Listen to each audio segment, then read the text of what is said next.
Welcome everyone. We're we're starting this week. We're starting this week once again to go on the weekly learning, the weekly real life Torah insights. I'm going to focus on something, an important day that's coming up next week, Sunday night and Monday, which is the day of Chai El. It's the birthday of two great luminaries, Shnei Meres Hagdolim, two great luminaries of the Baal Shem Tov and the Shnei Zamal of the Yadi, the Alter Rebbe. They were both born on Chai Elul, the 18th day of Elul. Now, when it comes to the Baal Shem Tov, which we're going to focus on this week, next week we'll focus on more on the Alter Rebbe. We want to focus on Baal Shem Tov. We find a very interesting idea, meaning concept about the Baal Shem Tov's mission and what was his purpose. What did he come down to the world for? What was his purpose? The Baal Shem Tov came into a world when the world was when the Jewish world and the world at large, but especially the Jewish world, was in a very difficult situation. In Europe, in the mid-1600s, there was a revolt that Bogdan Khmelnytsky instigated against the overlords at the time. At that point, there was a big disparity between what they call the serfs and the noblemen, and he instigated a revolt against them. They attacked, and they wanted basically the lower people. They attacked the noblemen, which were officially ruling the land. The Jewish people were hated in general throughout Europe. Very often they were protected by the noblemen in certain places, in certain situations. And here, throughout this time that they were attacked, these bands of what they're called the Cossacks, not only did they kill a lot of the noblemen, destroyed a lot of property, but they killed a tremendous amount of Jews.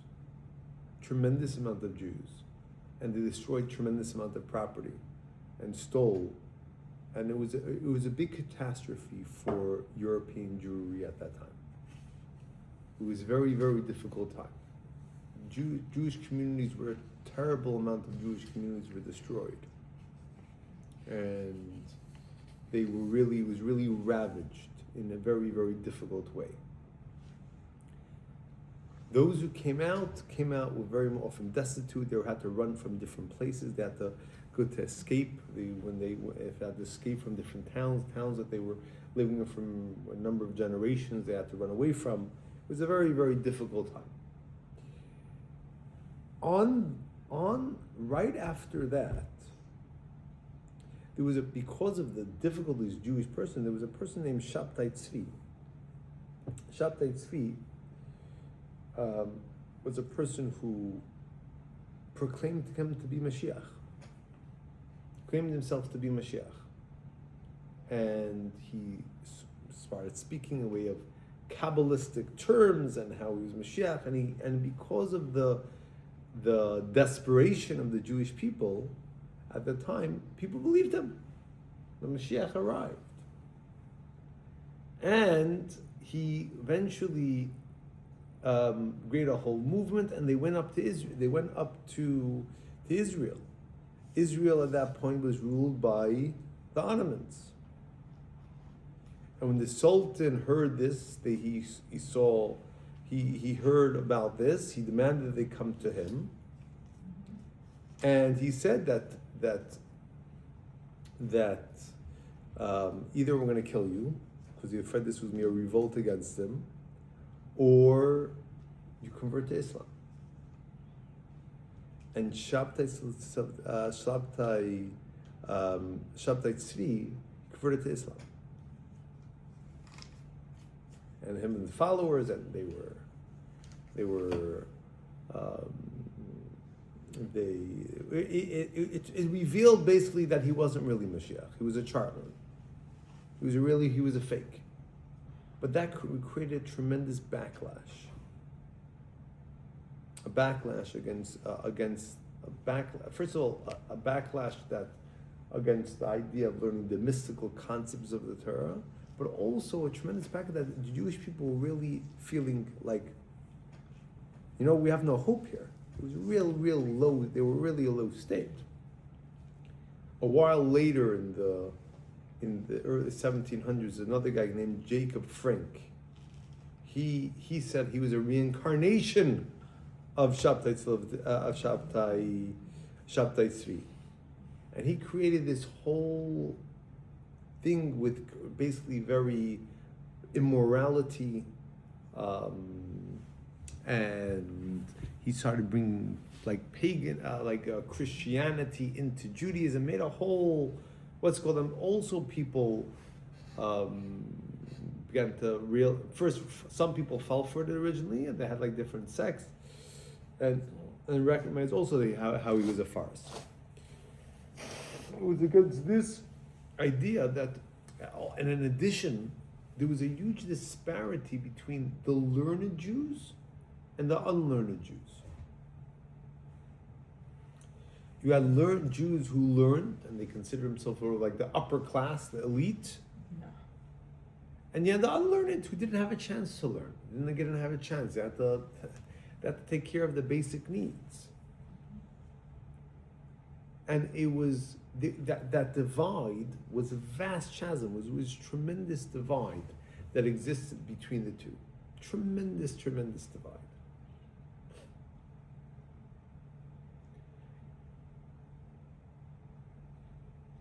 It was that point where it was in this time that Baal Shem Tov was born. Baal Shem Tov was he was born when he was very young. He was very young when his father passed away. Both his parents passed away. Even at a very young age, his parents told him, "Don't have any fear. Only have a fear from Hashem," and he was known to walk by himself, even as a child, or as an orphan, to walk around by himself. The story is told of what brought the Baal Shem Tov, the neshama, the Baal Shem Tov soul to the world. That there was a Jew who was one time, relatively a simple Jew, who was one time had the knock on the door. And the door opened, and he saw a saintly man who greeted himself, "This is Eliyahu Hanavi, Prophet Eliyahu." And he said, "Up in heaven, we've heard that you've done something for Hashem, so awesome, so special on the day of your bar mitzvah. And we want to know what it was. And I came here on behalf of the entire Pamayel Shamata, the entire heavenly court, that to give you the following offer. I'm going to teach you the deepest secrets of the Torah. I'm going to teach you the greatest secrets and the greatest revelations you can ever. Just tell us what you did for Hashem on the day of your bar mitzvah." And the man refused. He said, "What I did for Hashem is for Hashem only. No one has to know." And he tried to inherit him, but he would not. He refused to budge. And it was this man, the gift that this man got was to his soul to come down as the Baal Shem Tov, which really transformed Judaism. Transformed Judaism in a tremendous way. So at that point, the Baal Shem Tov was born. He was at the age of 26. His teacher was Achia Shuleni, which was one of the sages already from the time of Yotzei Mitzrayim, who left Egypt. He revealed himself to him, spiritually revealed himself to him, and began to teach him the esoteric, the deeper meaning of the Torah. It took him 10 years. He went from the Bereshis and all the way to the end. 10 years they went through it. And also he very much encouraged him to start, that it's important that he start revealing this perspective to the world. And Elijah the prophet also had already taught him the idea of the value, how much Hashem values the sincerity of when a Jew thanks Hashem, blesses Hashem, and it has the sincerity of the value of even a simple person when he does something with a true and sincere heart. And Baal Shem Tov at the age of 36, on Chai El, on the 18th of Elul, it was at that point when he began to teach and reveal to the world this new way of serving God, valuing sincere feeling, sincere feeling towards God, having joy at all moments with everything what you're doing. How every single Jew, no matter how learned or not, has great values, tremendously holy by Hashem. Something which was radical for that time. How even the simple Jew is in a way just as holy as the most learned. Valuing when the Tehillim, the Psalms which are being recited by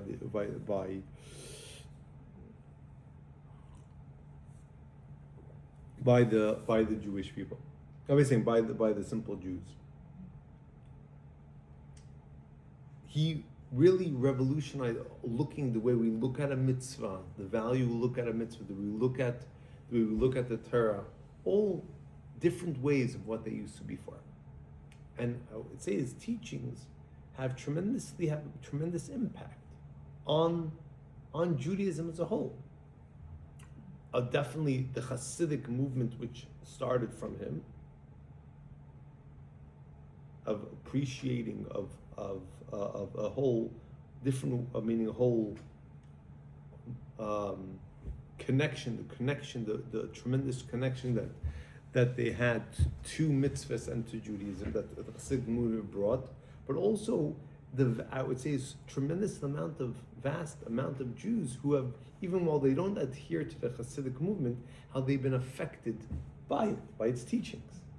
I would say it's really transformed the Jewish world tremendously.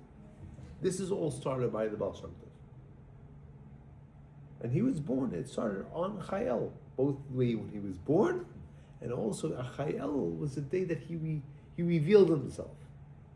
Chayel, the 18th of Elul, was the day that he revealed himself to the world. So that's about the Baal Shem Tov. Now we're going to contrast that. Tonight we're going to contrast that about the Baal Shem Tov, his life mission. And also, we're going to show the way he passed away, which was very different than another of, the greatest one of the greatest of prophets, Elijah. When Elijah passed away, didn't pass away. When Elijah went to heaven, we learn in Malachim that Eliyahu Navi didn't pass away like a normal person. He went up to heaven, physically, which is very different than most people.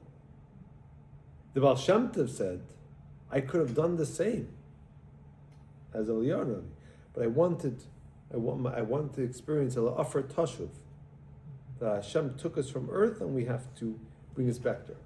We're going to have to contrast what's the difference between the two. So why don't you why don't you read the first thing with the Rashi?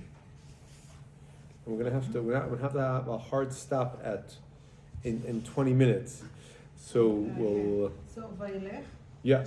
וילך אליהו ואלישע מן הגלגל, ויאמר אליהו אל אלישע, שב נא פה, כי השם שלחני עד בית אל, ויאמר אלישע, חי השם וחי נפשך, אם עזבך וירדו בית אל. נמשיך? Yeah. רש"י, שב נא פה, חפץ היה לדחותו מחמת ענווה, שלא יראה בהילקחו. ויאמר לו אליהו אלישע, שב נא פה, כי השם שלחני יריחו. ויאמר חי השם וחי נפשך, אם אעזבך ויבואו יריחו. ויאמר לו אליהו, שב נא פה, כי השם שלחני הירדנה. ויאמר חי השם וחי נפשך, אם אעזבך וילכו שניהם. ויהי המה הולכים הלוך ודבר, והנה רכב אש וסוסי אש, והפרידו בין שניהם, ויעל אליהו בסערה השמיים. ואלישע רואה והוא מצעק, אבי רכב ישראל ופרשיו, לא ראהו עוד, ויחזק בבגדיו, ויקרעם לשניים קרעים. וירם את אדרת אליהו אשר נפלה מעליו, וישב ויעמוד על שפת. So we say is that Elisha and Eliyahu, Elisha was a student of Eliyahu. So they were walking together, and Eliyahu was trying to send him off, go someplace he didn't want him to see what was going to happen. Elisha refused to leave Eliyahu's side. At that point, he saw that a fiery chariot came, and with the fiery horses, Eliyahu and Avi went and then carried him up to heaven. And at that point, Elisha cries out, Avi, Avi, my father, Rechem Yisrael, the chariot of Israel. With what's it called? He was taken away, and at that point he tore kriya. He tore his garments. The fact that Eliyahu was not there anymore. Go on and continue. ידוע מאמר הבעל שם טוב שהיה ביכולתו לעלות בשרה שמיימה כמו אליהו הנביא, אלא רצה שיהיה אצלו העניין של כי עפר אתה ואל עפר תשוב. ולכאורה, כיוון שישנה מעלה בעניין של ואל עפר תשוב, הייתכן שאצל אליהו הנביא הייתה חסרה שלמות זו, אלא העניין בזה שהשלמות של כל דבר מתבטאת בכך שמשלים את עניינו הוא העניין המוטל עליו. ובמילא, מובן שאצל אליהו הנביא שמצד עניינו שהיה הוא צריך לפעול, הוא צריך לעלות בשערה השמיימה, ובכך היא השלמות שלו. ואצל בעל שם טוב שמצד עניינו שהיה הוא צריך לפעול, הוא צריך לעבור את העניין של אל עפר תשוב, וכך היא השלמות שלו. ויש לפרש זה בדרך אפשר. עניינו של אליהו הנביא הוא לבוא לברית מילה, לבוא בליל הפסח ולהציל את רב המנהיג. Let's go. דילגתי כבר לעמוד. No problem. So he says so we said Baal Shem Tov said I could have done that as well, but I wanted to experience the concept of Afar Tashuv, that Hashem took us from the earth and He brings us back to the earth. And we have to understand, if there's an advantage of doing it the way of returning to the earth, why didn't Eliyahu Hanavi also get that? If it's something special to return to the earth, then why didn't Eliyahu Hanavi also experience that? Why did he? What? He has a job to do on Pesach. Well, yeah. Also, let's just address that. We'll address that. Yeah. But means that there is each the Baal Shem Tov and the Eliyahu Hanavi, each had a purpose, and because the way they needed to fulfill their purpose, therefore that also expressed the way they needed to. It was part of their purpose. Eliyahu Hanavi needed to go up with his body up to the heavens, as opposed to the Baal Shem Tov needed to go down to the Afar. Now, what's Eliyahu Hanavi's purpose? Go ahead. Elijah was the rabbi. We can suggest a possible explanation for this distinction. We are told about 3 different missions of Elijah the prophet: attending every circumcision, visiting every house on the Seder night, and saving Rabbi Hamnuna Saba. Okay, so because we're in a very big what's of time, I'm just going to address each of these points. In Perek Eliezer explains the following, that during the time of the king of Achav, the Jewish people, which were split up in that time into 2 kingdoms, Yehuda and Israel, the Jewish people that were living in the kingdom of Israel, which was King Achav was the king over, they stopped doing Brit Milah, started doing circumcision. At that point, because Eliyahu Navi rose and says, whoever is going to, because they're not doing circumcision, I decreed that the heavens should not give any more, what's it called, rain or dew until they begin to circumcise.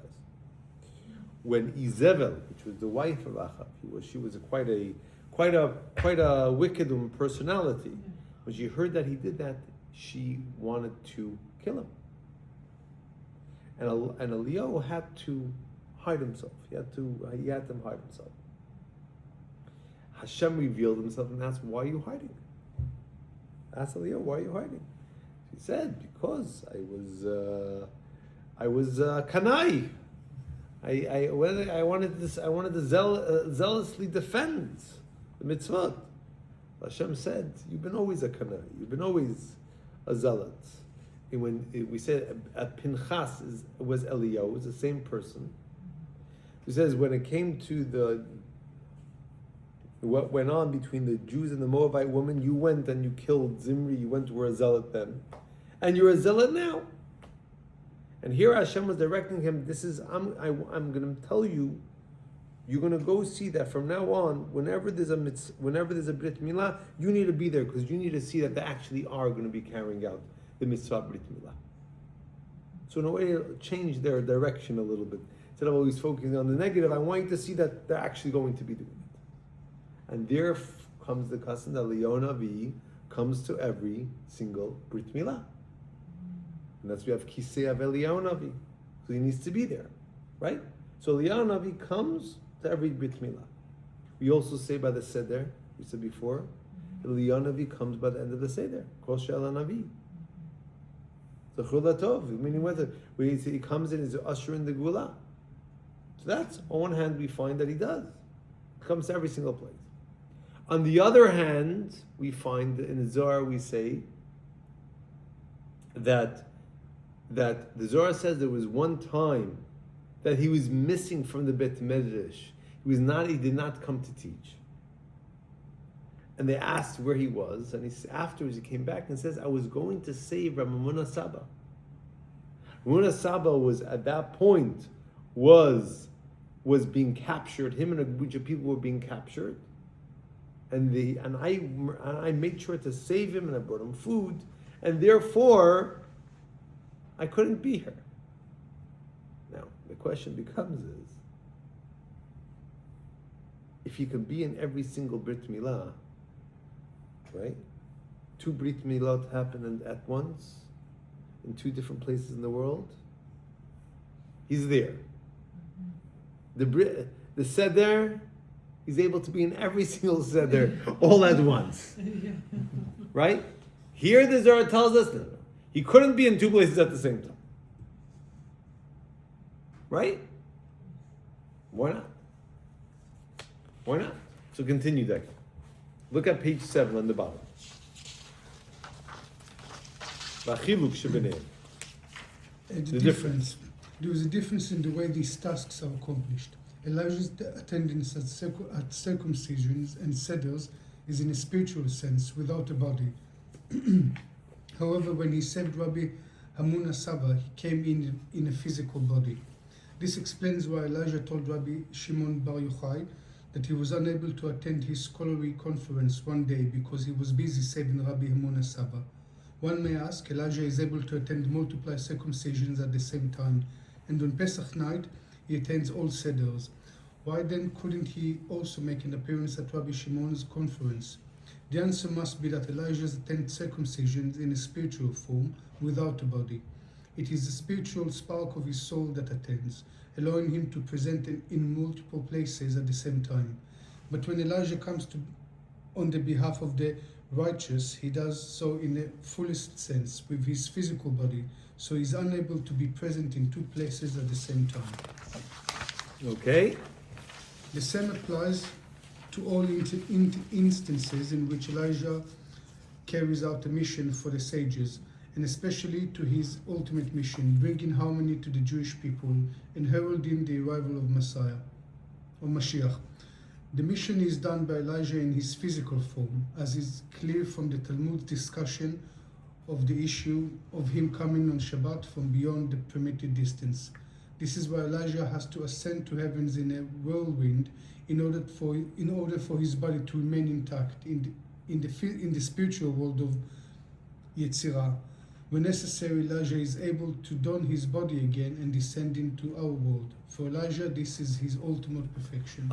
So which means is Eliyahu Navi has two tasks. There are certain times he needs to act in a spiritual sense. He needs to be present in the world in a spiritual sense.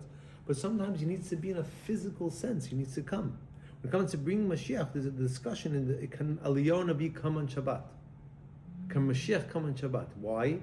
Because on Shabbat you're not supposed to come more the tchum, more than different period of space of 2,000 amot, and he's going from. Can he come from the heavens to the earth? Is it you going over that amount? So can you actually on Shabbat? Can you actually on Shabbat? Can he come? And there's a discussion. So why is that? If he's spiritual sense, there's no question on. There's not a question because he travels all over the starim on Chag. It's the same laws apply. But here he's coming in a physical sense, and therefore he needed to go up above. In a physical sense, he needed to be physically up because his body needed to stay, that whenever he needs to use it, he has it, whenever he needs to use it, he's able to put on his body again and come down into the world in a physical sense. That's part of his mission. Part of his mission is that he should be able to come again at when needed, in times come in a physical body and able to do physical things. So therefore, the way his continuous life on this world ended was he went up to heavens with his body. As opposed to the Baal Shem Tov had a different role. Baal Shem Tov had a different role. I'll continue. Rabbi, awakening the nation. The Baal Shem Tov had a different role in the world. At the time of the Baal Shem Tov's birth, the Jewish people were in a state of faint. The descent of the soul of the Baal Shem Tov, who is named Yisrael, awoke them from their state, like a fainted person is stirred by calling their name in their ear. Waking an unconscious woman. A few years ago, somebody turned to my father-in-law, the Rebbe Rayatz, about a woman who had been unconscious for an extended period. The Rebbe Rayatz advised them to whisper her name in her ear. They did this as she woke up eventually recovered. One can ask, why does the Rebbe Rayatz's name have to do with this woman? How can whispering it in her ear be of help to her? When a person is unconscious, their immanent life force has departed them, and their only transcendent life force is present. Calling the person's name addresses their transcendent life force and awakens it, causing it to express itself in an immanent manner. When something is lacking in the general life force, whispering the Rebbe's name in their ear is effective because the Rebbe's soul is a general soul. A private person's soul is a derivative of this general soul, so the general soul has the ability to infuse it with new life. The descent of the Baal Shem Tov's soul into this world is stirred by the Jewish people from their fainting state, because his soul is a general soul that is connected to all the souls of the generation. The mission of the Baal Shem Tov was to awaken the entire Jewish people, including the lowliest members of the nation. He had to reach the lowest levels and awaken the people mired there to express their connection with Hashem. This is why the Baal Shem Tov needed and wanted to return to dust.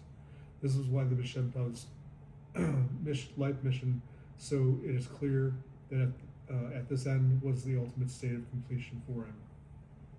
Right. So, which means the Baal Shem Tov's mission was different. What was the Baal Shem Tov's mission? To go to the lowest, when the Jewish people were at a low state. Go to low and uplift. He was called Yisrael. Why? Because that's the name that, in a way, is the name of the Jewish people. When a person faints, is in a coma, one of the ways to call their name. When you call the name, it awakens that person, it reveals that person. Person again comes back. And since the Jewish people were in a state of fainting, they needed something to, in a way, bring them back. The Baal Shem Tov brought this concept of you have to go down to the lowest of the low and uplift. That was his mission. Similarly, the Rebbe, there was one time, my uncle's father, he married my aunt. His name was Rabbi Yosef Weinberg. Rabbi Yosef Weinberg used to collect money for the school, the Tamchet Mimim. And I think also made part of the administration. So there was one time he used to write reports and he would give it over to the secretary to give to the Rebbe about the work that they were doing. And there was one time he had thought that the secretary wasn't there. He thought what he's going to do is he slipped it under the Rebbe's office door. His plan was that when the secretary would open it up, the next time he would go in, he would see it and pick it up and bring it to Rebbe. What happened was, the next day, he went to the secretary and said, "Did you see the papers I sent? I put under the door." And he said, "No." So he realized that the Rebbe himself had leaned down and picked it up. And he felt very, very embarrassed, and very, very, very mortified that he caused that the Rebbe, a holy person, to bend down and have to pick up papers from the floor. So he wrote a letter to the Rebbe profusely apologizing for that happening. And the Rebbe wrote back to him, Kol Inyonai, my whole life mission is about picking up things which other people overlook. Lifting up people which other people overlook. Which means the Baal Shem Tov brought this kind of going to the lowest of places and lifting it up. The Jewish people were in the lowest of states, lifting it up.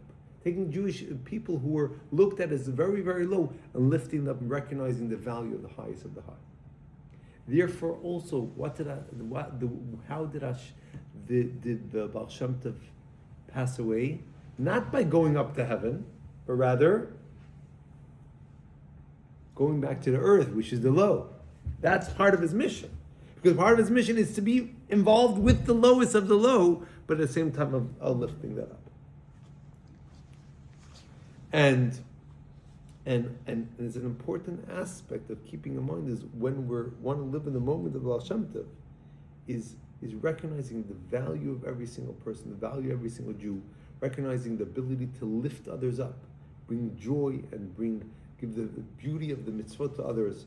And Be'ez Hashem will be following in the Baal Shem Tov's footsteps. And following that, we will really transform the world in a good and tremendous way. Thank you, everyone.